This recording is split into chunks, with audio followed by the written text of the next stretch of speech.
Assalamualaikum warahmatullahi wabarakatuh. Waalaikumsalam warahmatullahi wabarakatuh. Apa kabar kalian pagi ini? Baik. Alhamdulillah. Sudah sarapan? Puasa. Ya, mudah-mudahan sehat selalu. Sebelum kita melakukan kegiatan belajar mengajar, alangkah baiknya kita berdoa terlebih dahulu agar diberikan rezeki yang bermanfaat, sehat dan rezeki yang halal dan melimpah. Silakan doanya dipimpin seperti biasa oleh ketua kelasnya, Ura. Ura, silakan dipimpin dulu doanya. Sebelum memulai pelajaran hari ini, mari kita berdoa terlebih dahulu. Berdoa menurut agama dan kepercayaan masing-masing. Berdoa dulu.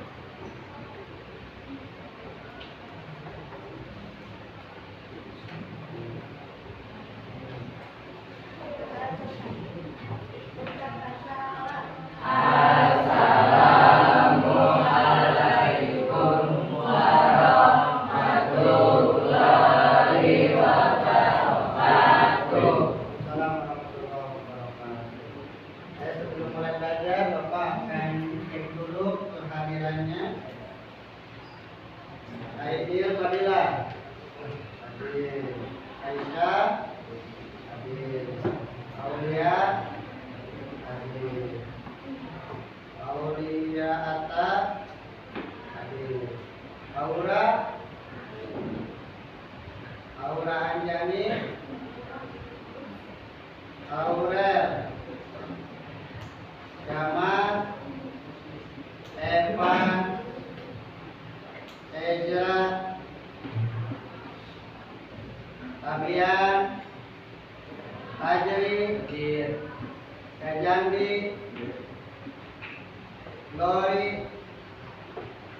Istiadi, Indra, Kaki, Ihan, Joseph, Juwita, Esya Amanda, Iraina, Latifa, Lutfi Hasna, Lutfi Nurafia, Marco, Meira, Melisa, Merlin, Muhammad Mujaki, Nafa, Nanda, Olivia, Putra Arya, Rahmat Ramadan, Rasya, Dipali, Tasabila, Satria, dan terakhir Yasmin Aprilia. Oke, yang hadir satu orang, mudah-mudahan yang terkait diberikan kesehatan. Sebelum kita mulai belajar, kita akan menyanyikan terlebih dahulu lagu nasional. 1, 2, 3. Garuda Pancasila, akulah pendukungmu, patriot proklamasi, sedia berkorban untukmu. Pancasila dasar negara, rakyat adil makmur sentosa, pribadi bangsaku. Ayo maju, maju, ayo maju, maju, ayo maju, maju. Oke, terima kasih. Kenapa harus menyanyikan lagu nasional?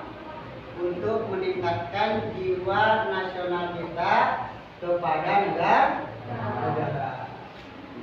Oke, kemarin kita sudah sampai pada bab 5. Bab 5 di pendahuluan kita telah belajar tentang bagaimana cara mengetahui pengertian iman kepada Rasul Allah. Nah, bahwa kemarin kita sudah belajar tentang apa itu iman kepada Rasulullah, yaitu membenarkan bahwa Allah telah menurunkan hambanya, yaitu berupa seorang laki-laki untuk menyampaikan wahyunya kepada umat manusia. Nah, ini pengertian tentang iman kepada Rasul Allah. Jadi apa katanya Rasulullah? Pengertiannya, Jasmine.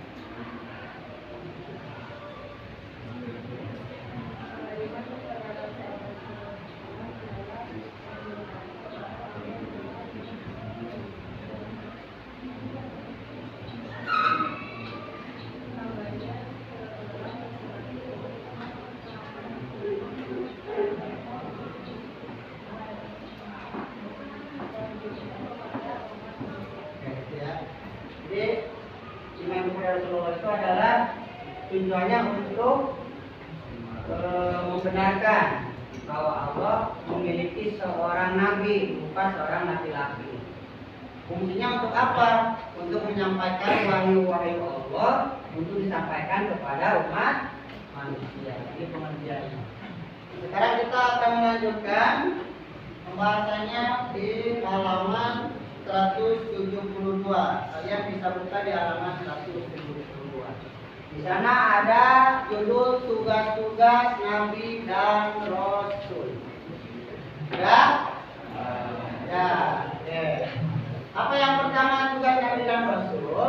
Yang pertama tugas Nabi dan Rasul adalah sebagai saksi bagi siapa?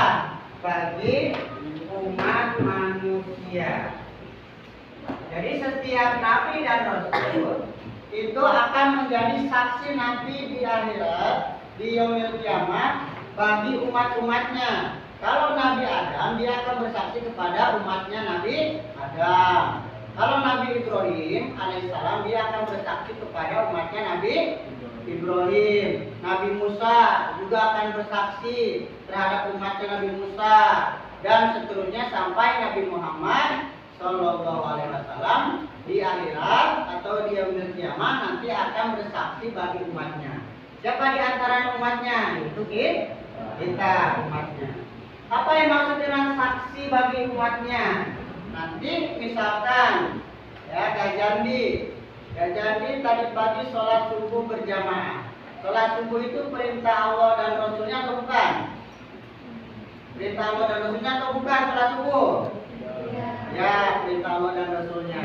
Karena Gajandi melaksanakan perintah Allah dan Rasulnya, perintah Allah juga dilaksanakan, perintah Rasulnya juga dilaksanakan, maka ketika nanti di yaumil kiamat Gajandi meminta pertolongan, maka baginda Nabi Muhammad SAW akan menjadi saksi di hadapan Allah Subhanahu Wa Taala.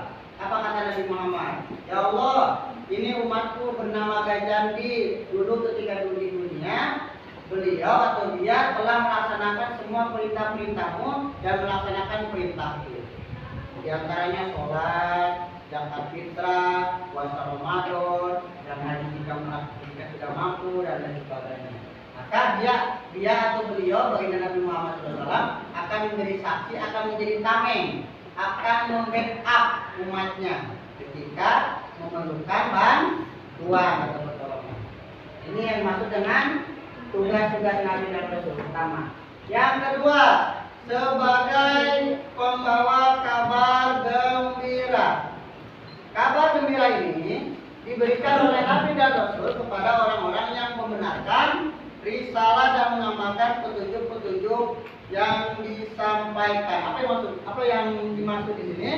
Ketika seseorang atau umatnya Nabi Muhammad SAW melaksanakan semua perintah-perintahnya, maka Rasulullah telah mengabarkan orang yang model begitu nanti akan mendapatkan kebaikan dan keselamatan serta mendapatkan hadiah dari Allah di akhirat, yaitu berupa surga.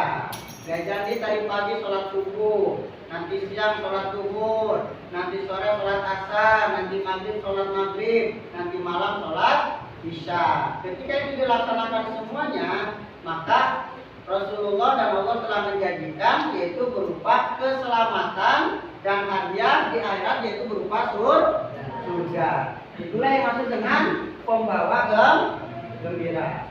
Yang ketiga, tugas Nabi dan Rasul adalah sebagai peringatan. Apa yang maksud dengan peringatan? Peringatan diberikan kepada mereka yang mengingkari risalah dan petunjuk-petunjuk yang disampaikan. Bagi orang-orang yang ingkar itu diberikan peringatan bahwa mereka akan mendapatkan azab berupa siksa api neraka. Jadi di samping Nabi dan Rasul menyampaikan kabar gembira bagi mereka yang menjalankan perintahnya, juga Nabi dan Rasul menyampaikan ada peringatan bagi umatnya yang tidak melaksanakan perintahnya. Contohnya tadi, misalkan ada salah satu siswa di sini, tadi pagi tidak sholat subuh, nanti siang nggak sholat zuhur, nanti sore nggak sholat asar, nggak sholat maghrib, dan nanti malam nggak sholat isya. Maka apa peringatannya? Berupa siksa atau azab neraka. Dan itu disampaikan oleh Rasulullah kepada umatnya. Yang keempat, apa tugas-tugas Nabi dan Rasul? Yang keempat adalah sebagai juru dakwah. Apa yang maksud dengan juru dakwah? Jadi setiap Nabi dan Rasul itu mengajak kepada umatnya. Nabi Adam, Nabi Nuh, Nabi Ibrahim, Nabi Musa, Nabi Yakub dan lain sebagainya, termasuk Nabi Muhammad SAW. Mengajak, menuntun, membimbing, mengingatkan umatnya. Agar apa mereka? Agar mendapatkan kekuatan iman di dalam melaksanakan ibadah ketaatan kepada Allah. Kenapa memiliki kekuatan iman? Supaya mereka bisa selamat di dunia dan di akhirat. Kalau imannya kuat, maka sholatnya akan dilaksanakan. Kalau imannya lemah, maka sholatnya pasti mungkin bisa ditinggalkan. Makanya terus disampaikan, ya, risalah-risalah itu, wahyu-wahyu itu, dalil-dalilnya, hadis-hadisnya. Nah, ini tugas-tugas Nabi dan Rasul. Kemudian ada yang disebut dengan Rasul Ulul Azmi. Rasul Ulul Azmi ini Rasul-Rasul pilihan. Ulul Azmi ini pangkat, artinya Rasul yang telah mendapatkan berbagai macam kesabaran di dalam menjalankan semua ujian-ujian yang diberikan oleh Allah Subhanahu wa Ta'ala. Ada berapa? Yang pertama yaitu Nabi Nuh alaihi salam. Yang kedua Nabi Ibrahim alaihi salam. Ketiga Nabi Musa alaihi salam. Keempat Nabi Isa alaihi salam. Dan yang kelima Nabi Muhammad sallallahu alaihi wasallam. Nah ini para nabi dan rasul yang memiliki pangkat ulul azmi. Mereka memiliki keteguhan hatinya di dalam menghadapi semua masalah, di dalam menghadapi semua ujian-ujian yang diberikan oleh Allah Subhanahu wa Ta'ala. Kemudian ada sifat-sifat nabi dan rasul. Di antaranya memiliki 4 sifat yang ada pada diri nabi dan rasul. 4 sifat ini 4 sifat wajib, ya, yang ini sifat wajib. Karena ada sifat wajib, ada sifat mustahil, ada sifat jaiz. Nah, ini sifat wajib yang ada pada diri Rasul. Pertama sidik. Apa yang maksud dengan sidik? Sidik itu artinya benar. Maka tidak mungkin seorang nabi dan rasul yaitu dia berbohong, berdusta. Ya, selalu perkataannya, ucapannya itu pasti benar, termasuk perbuatannya. Yang kedua, memiliki sifat yaitu amanah. Kalau diberi amanah, dititipkan sesuatu pasti akan bisa dipercaya. Oleh Allah dititipkan berupa wahyu, mukjizat Al-Quran. Maka Al-Qurannya disampaikan kepada umatnya. Yang tadi disebutkan, tugas Nabi dan Rasul sebagai juru dakwah, tidak mungkin menyembunyikan. Yang ketiga, tabligh. Apa itu tabligh? Tabligh itu menyampaikan, tidak menyembunyikan, tidak menyimpannya. Kalau wahyunya itu dari Allah kepada seorang nabi dan rasul, maka seorang nabi dan rasul itu pasti akan menyampaikan kepada umatnya, tidak mungkin menyembunyikan. Ya, seperti kalian mendapatkan informasi dari wali kelas kalian atau dari guru kalian untuk disampaikan kepada siapa? Orang tua. Lalu oleh kalian disampaikanlah amanat itu kepada atau informasi itu kepada orang tua. Maka kalian memiliki salah satu sifat nabi dan rasul, di antaranya ini sifat tabligh. Kemudian yang keempat ada yang disebut dengan sifat patona. Apa itu sifat patona? Sifat patona itu adalah sifat cerdas. Jadi tidak mungkin Allah menurunkan nabinya dan rasulnya itu dalam keadaan bodoh, pasti cerdas. tidak mungkin dibodoh-bodohin. Gitu. Dan cerdas. Nah, kebalikan daripada 4 sifat ini adalah mustahil. Apa itu sifat mustahil? Lawan daripada sifat sidik. Sidik lawannya apa sidik? Berarti kadzib. Kadzib itu dusta. Yang tidak mungkin seorang nabi dan rasul itu berdusta. Yang kedua yaitu sifat amanah. Amanah itu lawan daripada amanah itu adalah sifat dapat dipercaya. Lawannya itu tidak dapat percaya berarti khianat. Yang ketiga patona. Apa itu patona? Tadi patona itu cerdas. Berarti lawan dari cerdas itu apa? Bodoh. Bahasa Arabnya bodoh. Balago. Nah ini salah satu atau sifat-sifat yang ada pada diri Nabi dan Rasul dan lawan-lawan yang ada pada diri Nabi dan Rasul. Sedangkan sifat jahili itu adalah sifat kebolehan. Contoh, kita makan nggak? Kita minum nggak? Kita tidur nggak? Seorang laki-laki dewasa, seorang perempuan dewasa menikah nggak? Menikah. Nabi dan Rasul makan nggak? Nabi dan Rasul minum nggak? Nabi dan Rasul tidur nggak? Jadi yang disebut sifat itu sifat yang ada pada diri manusia. Secara jasadnya Rasul juga, Nabi juga manusia, tapi beda dengan kita. Kalau Nabi dan Rasul itu semua ucapan dan perbuatannya itu berdasarkan wahyu dari Allah Subhanahu wa Ta'ala. Kira-kira bisa dipahami? Bisa. Oke, sekarang Bapak tanya. Nabi jumlahnya ada berapa? Kemarin kita sudah belajar. Jumlah Nabi ada berapa? 25.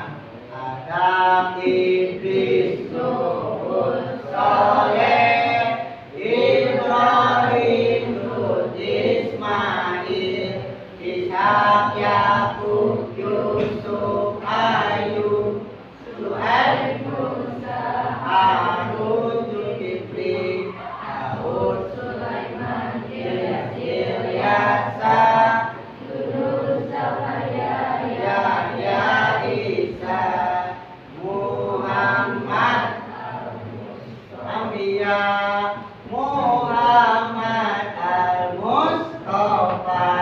Itu di keterangan ada di dalam Al-Quran 25 nabi. Sedangkan dalam kitab-kitab yang secara fatwa ulama itu jumlahnya ada 313 rasul.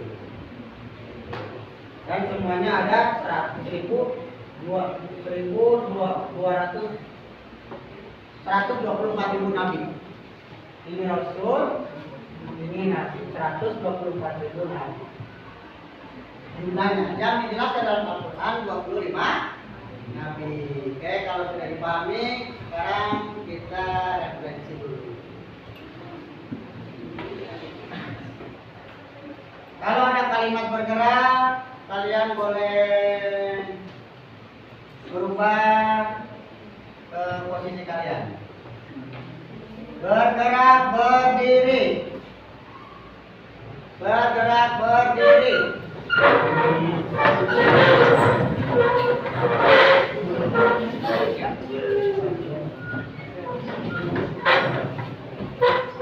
Bergerak saling memandangi satu sama lain.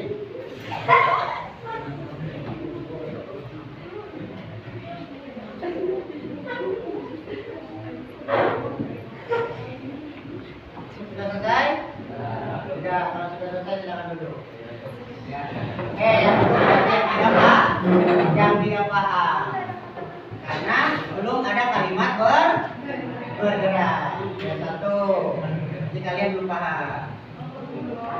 Yang kedua, katakan apa yang Bapak katakan. Puasa, puasa, puasa, Ramadan, Ramadan. Sandi ada berapa? Haji ada berapa puasa? 3, salah. Puasa, puasa, puasa, Ramadan, Ramadan, Ramadan. Ayo, bareng.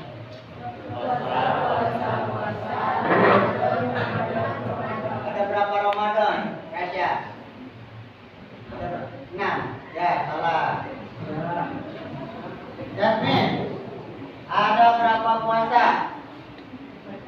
4, salah. Nggak jadi, ada berapa Ramadan? 3, salah. Zaki, ada berapa puasa? 2, salah juga. Aku ulangi sekali lagi. Puasa, Ramadan. Siapa yang bisa jawab? Ada berapa Ramadan? Nah, itu baru jawaban, Bang. Nah,